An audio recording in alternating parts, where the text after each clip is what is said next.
Bom, muito boa tarde. Vamos agora para a nossa última aula, a última parte da aula 4, que será a última. Estávamos falando dos diferentes tipos de argumentos, falamos dos argumentos indutivos, falamos dos argumentos dedutivos e agora vamos falar dos argumentos hipotéticos, né? Vamos falar de dois tipos, duas formas de argumentos hipotéticos, os indícios, argumentos por indícios ou as conjecturas, né? É interessante, antes de começar, né, tomar consciência do seguinte: esse tipo de argumento é muito comum, é muito corriqueiro, né, e dá uma certeza relativa sempre, né? Mas precisamente aqui é que se estabelece o debate, né, e mais ainda o debate histórico e o debate historiográfico, né? Espero que isso aqui fique claro na medida que eu explicar em que consiste esse tipo de argumentação, né?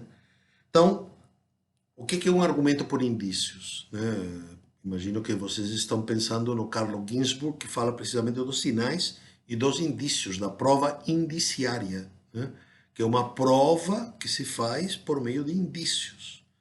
O que significa? O que é um indício? Quando a gente não tem um acesso aos dados, aos fatos, né, somos obrigados a partir de provas indiretas, a partir de sinais. Os indícios se chamam indícios porque indicam, porque marca, não é o índice, o dedo índice, o indício indica, ele aponta, né, numa direção, mas pode não estar certo, pode não ser certo. Pode ser que esse indício não seja uma prova consistente.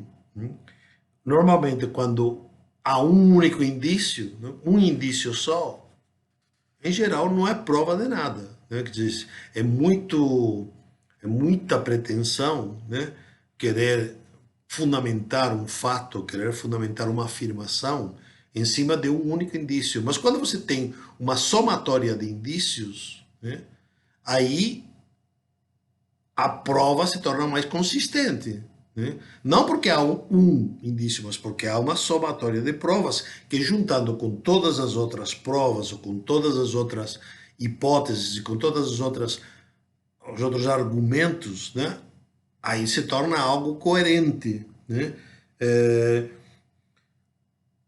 A gente procura, né, chegar a descobrir como é que as coisas se passaram, como é que os fatos aconteceram, né, através de indícios.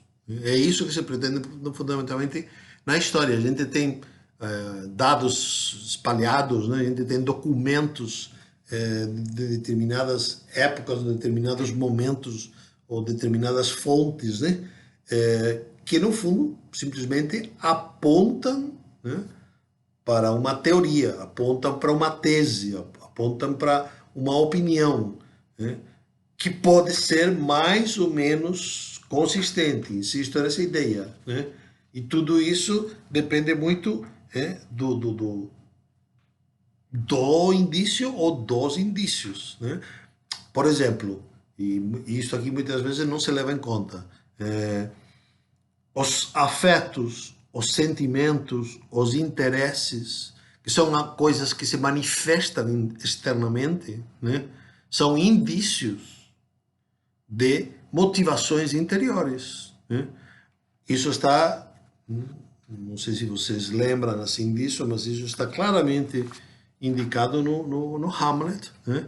O Hamlet tem, vocês conhecem essa história, já falei para vocês várias vezes, né? O Hamlet tem uma dúvida: será mesmo que o tio e a mãe mataram o pai?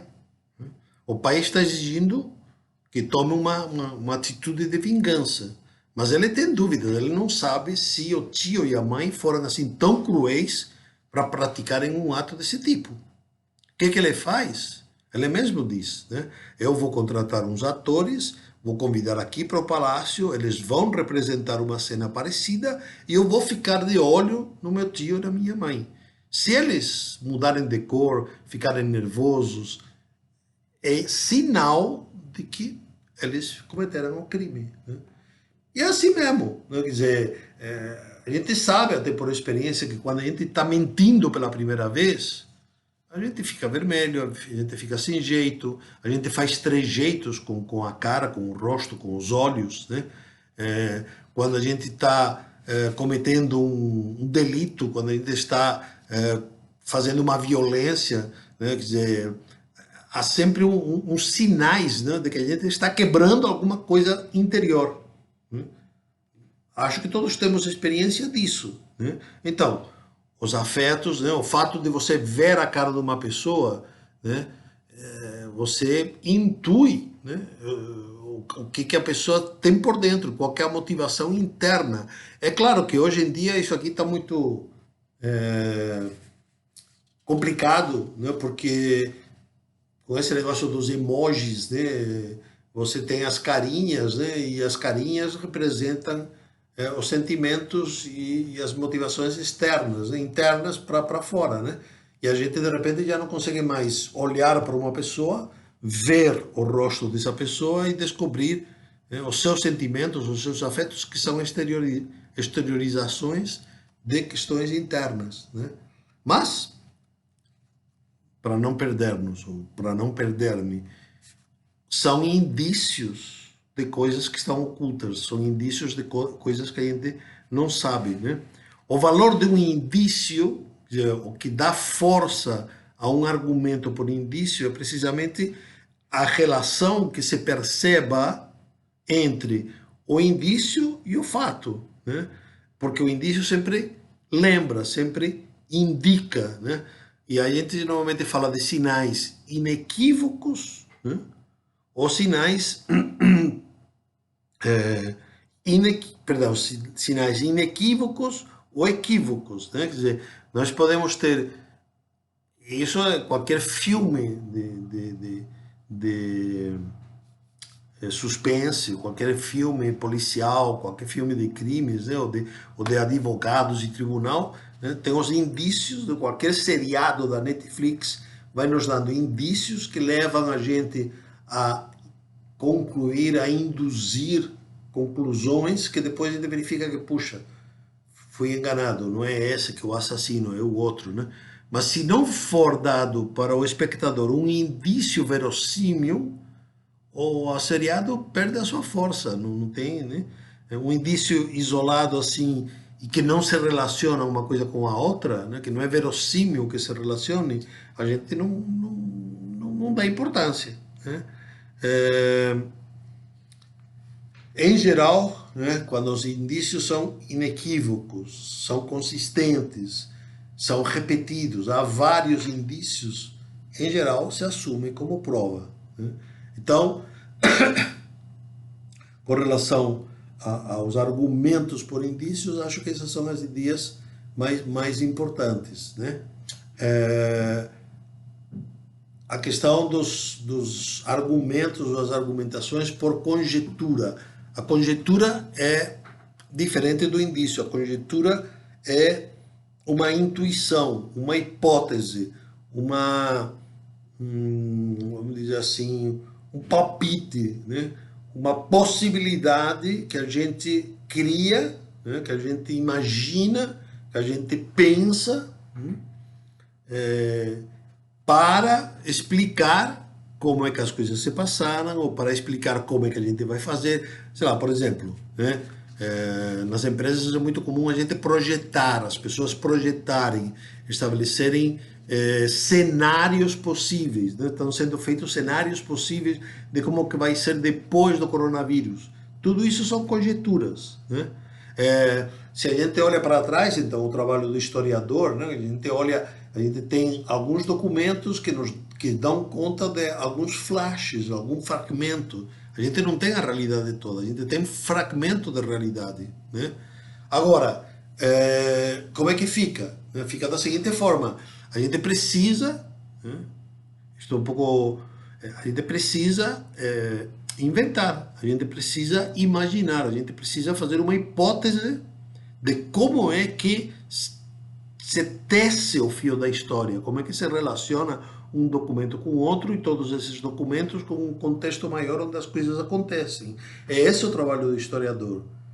Bom, quando é que uma conjectura, né, é sólida, quando está bem fundamentada, quando ela é verossímil. Isto aqui é algo que foi descoberto e foi explicado por Aristóteles.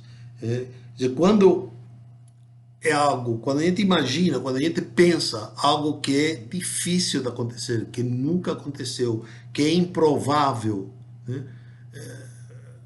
O argumento não tem muita força, né? Porque uma coisa assim tão descabida, é tão inimaginável, que é difícil de acreditar que essa seja uma explicação. Agora, como dizia Aristóteles, quando se trata de pensar a partir de o que sempre aconteceu, o que costuma acontecer, o que habitualmente acontece, o que todo mundo pensa, o que todo mundo acha, o que todo mundo concorda que é assim que as coisas são, então, se você faz uma conjectura a partir dessas bases, ela tem muito mais fundamento, ela é muito mais consistente, ela se solidifica como uma prova. Né?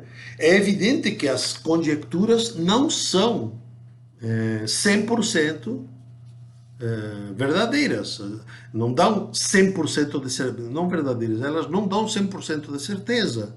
Né? As conjecturas normalmente dão o que se conhece como certeza moral, certeza provável. A conclusão que a gente tira é que é muito provavelmente as coisas se passaram dessa forma. Ora, isso aqui pode ser contestado, né? E o trabalho dos outros historiadores é contestar essas hipóteses, contestar essas conjecturas. Mas insisto, não é pelo fato das coisas serem desta forma que perdem validade, ou que então não valem, então não interessa, pelo contrário. Este é o terreno do historiador. É aqui que se tece mesmo o fio da história, em cima de afirmações e opiniões fundamentadas em indícios e em conjecturas.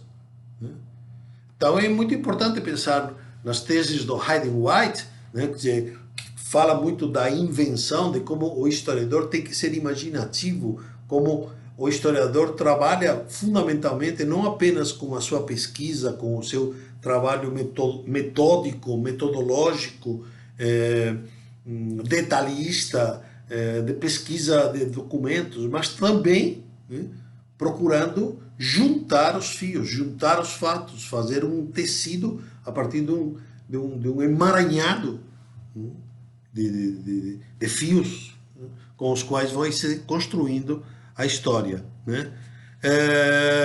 Bom, antes de acabar, eu gostaria agora de falar brevemente, né? Eu falei até agora dos diferentes tipos de argumentos e das diferentes forças que cada tipo de argumento tem. Né? Agora gostaria de falar brevemente sobre falácias.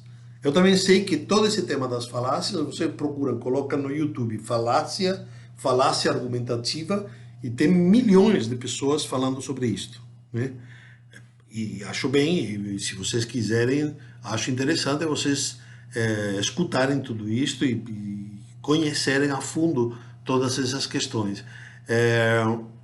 Eu não vou aprofundar muito, né, mas eu vou dar pelo menos algumas falácias que são mais correntes, mais comuns, para primeiro identificar nos textos, ou identificar na fala, ou identificar no discurso, essas falácias. Né? Depois, para a gente não cometer essas falácias. Né? As falácias, umas vezes, se cometem voluntariamente, ou seja, se faz conscientemente uma falácia para iludir, para enganar, para manipular, né? Para convencer forçadamente. Você enfia a falácia goela abaixo. Ora, outras vezes, e isso também é muito comum, você faz ou se cometem falácias sem perceber. Pela própria dinâmica da sociedade, pela própria dinâmica do discurso, do debate. Né? Hoje em dia, estamos em tempos de falácias. Eu acho que talvez seja uma das épocas de mais falácia em termos de discurso.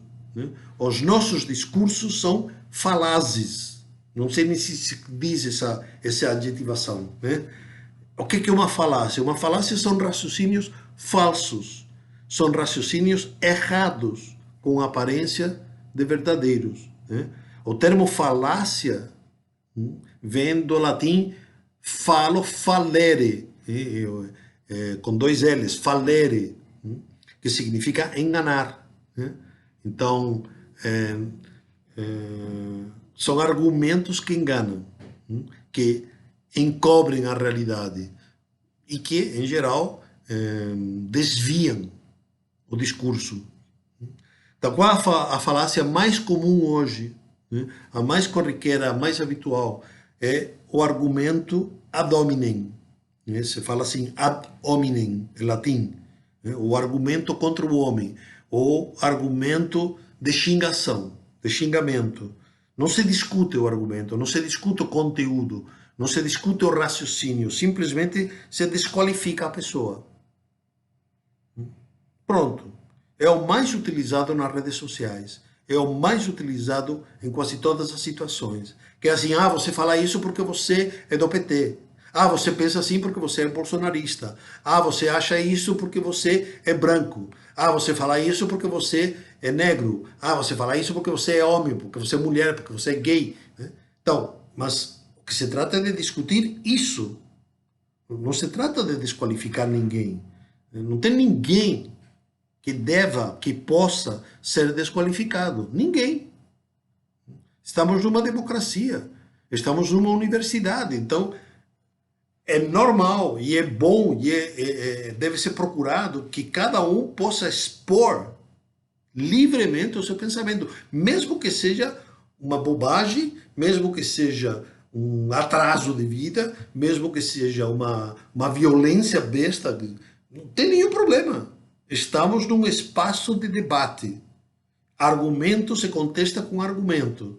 Se eu chego e fico falando, né, que é bom excluir as pessoas, que é bom marginalizar as pessoas, qualquer umas, ou que é bom uma raça, ou que é bom fazer assim ou fazer assim, o que é bom, o que é ruim, tanto faz. Eu não posso ser desqualificado. Bom, então, vocês podem me desqualificar, não tem nenhum problema. Mas eu não posso ser impedido de falar por causa disso. Vocês têm que me dar um argumento contrário. Vocês têm que me dar a mim e à sociedade como um todo. Estamos numa vida compartilhada, estamos numa vida social, numa vida pública. O debate é público. Então, se alguém fala A, o normal será que outras pessoas que pensam B, C e D conversem com ele. Né? E não que simplesmente cheguem e falem para ele, não, você não pode falar porque você é coiso. E como você é coiso, então não pode falar.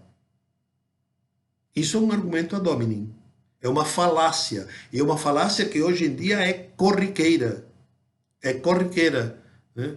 Se impede pessoas de falarem. Pelo motivo que for. Pode ser até um motivo nobre, um motivo bem intencionado. O que a pessoa está falando é uma bobagem. Ela tem direito de falar. Esse é o espaço democrático que foi construído pela civilização ocidental. E pela retórica. Argumento ad hominem não é argumento, é falácia. Outro argumento de falácia, falaz, argumento a uma autoridade desconhecida. Né?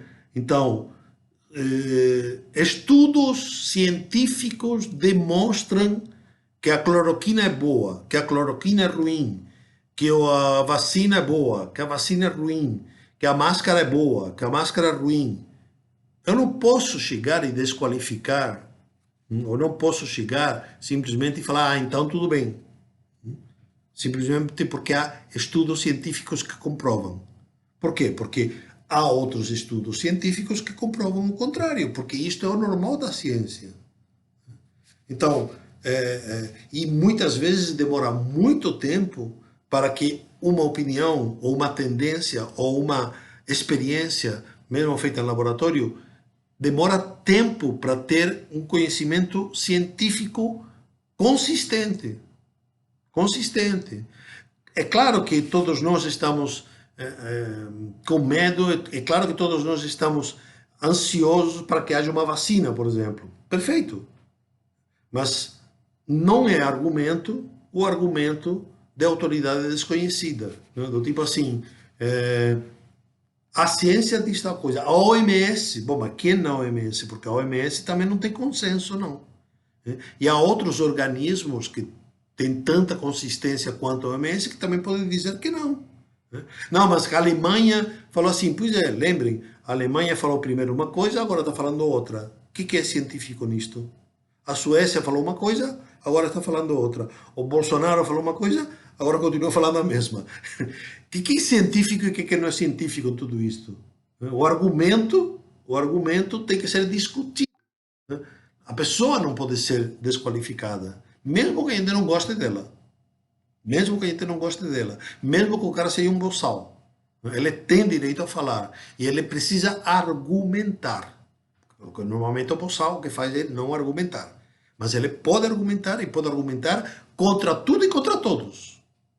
E é função dos outros argumentarem contra esse argumento. O argumento que apela, por exemplo, para a crença popular. Né? Esse é um argumento também que se apoia em estatísticas, né? Se apoia, né, no que todo mundo acha, no que todo mundo pensa, no que todo mundo diz, né? No que... Vejam, essas coisas muitas vezes são modismos, né? O que todo mundo pensa, o que todo mundo diz hoje não é a mesma coisa que o que sempre se achou, sempre se pensou. Veja, uma coisa é isso que eu falei para vocês da conjectura, né? A conjectura muitas vezes tem fundamentação sólida porque diz respeito a uma forma de pensamento avalizada pelo tempo, né? Quer dizer, faz 2 séculos que sempre se fez assim, que sempre se pensou assim. Não estou dizendo que isso seja verdadeiro. Estou dizendo que faz muito tempo que sempre se fez assim e deu certo. Isso tem uma força. Outra coisa é os modismos do momento. Também tem uma força, mas é uma força da moda, do modismo. Moda é moda porque é uma coisa atual. Modus, em latim, é atual. O outro é colocado num longo tempo, numa longa duração, que vira costume, vira hábito, vira forma de pensar. Então, quando a gente apela às crenças populares, assim, da moda, né? Não, que hoje em dia todo mundo está fazendo desse jeito. Sim, tudo bem, mas pode ser uma furada. Precisa passar tempo. Ou então, sim, tudo bem, mas isso é um argumento que tem pouco fundamento, que não me convence suficientemente, porque podemos estar deixando nos levar por uma moda e daqui a mais 2 meses isto aqui muda. É assim que as pessoas pensam. Nós estamos falando, vejam, de argumentos e de falácias, né, para convencer as pessoas, para convencer um auditório ou para convencer quem lê um texto. Apelo, né, outra forma que é muito comum hoje em dia, é uma falácia que é o argumento que apela ao medo. Quer dizer, você cria situações assim, de estar na beira do abismo. Se ninguém fizer nada, o barco vai afundar. Se não se tomar uma atitude, o país vai para a falência. Se não se fizer tal coisa, ou se a gente fizer isto, vai provocar uma guerra. Então, é uma situação tão extrema, é uma situação que provoca uma reação tão violenta de medo, né, que não é um argumento. Você não consegue, as pessoas não vão conseguir sequer pensar raciocinadamente. Elas vão ser mexidas coativamente pela emoção do medo. E a última coisa que talvez eu gostaria de falar para vocês, né, são essas, que já falamos em outra situação, essas generalizações generalizadas e generalizantes, né, que são tão gerais que não dizem nada, que não tem nenhuma força, né? Do tipo assim, não, tudo isto, sei lá, esses tumultos que aconteceram, né? Aconteceram porque o pessoal não tem pai nem mãe. ou esses movimentos que estão acontecendo, acontecem porque é tudo pobre, né? Ou isso daí que o pessoal está fazendo é assim porque é tudo riquinho, filhinho de mamãe, né? São afirmações tão generalizantes, tão fora de lugar, né? Tão, vamos dizer assim, de uma cor só, que quando a gente aceita isso como um fundamento, né, é um pouco assustador, é para ficar um pouco com a pulga atrás da orelha, porque assim, não é possível. Não é possível que essa afirmação tão genérica, tão abstrata, tão universalizante, tenha algum tipo de realidade. Em geral, né, isso acontece muito nos textos de história, né, em com muita facilidade o historiador faz uma lei geral, com muita facilidade o historiador faz uma afirmação genérica, com muita facilidade se fala de coletivos abstratos, né, como se fossem sujeitos da história, né, que são falácias. São falácias. Não, pode ser verdade o que está sendo falado, mas não tem força de convencimento. Né? Porque não é possível. Né? Todo corintiano é espanhol. Não. Tem espanhol que é palmeirense. Né? Ou todo espanhol é corintiano. Não, também. Né? Todo, todo São Paulino é de Independente. Não. A Mancha Verde é o fim da picada. Não. São formas de falar a partir de coletividades, a partir de generalizações. É muito comum que o historiador faça isso, porque é muito fácil. A gente constrói uma categoria, a gente inventa um conceito, a gente monta, né, uma categoria e fundamenta toda a nossa lógica, toda a argumentação em cima dessa categoria. Depois a gente vai ver, essa categoria é uma generalização, que não corresponde à realidade, porque os indivíduos, pessoalmente, individualmente, são diferentes. Né? Então, isso era o que eu queria falar para vocês. Né? Então, essa parte aqui foi sobre os argumentos hipotéticos, falei sobre os indícios e sobre as conjecturas e as bases e a força que tem esses argumentos, né? E também falei para vocês das falácias, né? E em geral convido vocês a pesquisar sobre esse assunto, né? A ler sobre esse tema, a escutar vídeos que tem no YouTube sobre esses assuntos, né? Porque quando a gente pratica habitualmente, né, a gente começa a ficar craque nisso daqui, percebe claramente. Né? E é muito necessário hoje em dia, sinceramente falo, assim, eu estou muito preocupado, é muito necessário porque a sociedade está ficando burra, né? A sociedade está ficando burra no sentido assim de imbecilidade, quer dizer, nós não estamos pensando, estamos simplesmente jogando com emoções, estamos simplesmente jogando os pratos uns nos outros, xingando uns e xingando outros, né? E como se isso fosse algum tipo de argumento. Né? Isso não é argumento. Né? Isso é uma falácia. Né? E me parece que as redes sociais estão nos levando a essas situações. Antes não era assim. A universidade não ficou assim desse jeito. Não era assim anos atrás. A sociedade não era assim anos atrás. Tinha outros problemas, tinha mesmo. Né? E continua tendo. Né? Mas este problema em concreto, né, que tem a ver com falácias e com redes sociais, é um assunto que pode ser resolvido.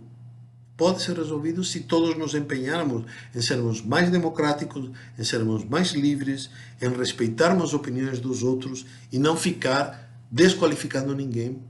Não ficar desqualificando ninguém, porque ninguém merece ser desqualificado. Pelo contrário, mesmo um canalha precisa ser ouvido. Tem todo o direito de se defender ou de exprimir a sua opinião e nós temos também todo o direito de contestar essa opinião. E se for o caso, de julgá-lo e condená-lo se cometer uma calúnia, uma difamação, um crime.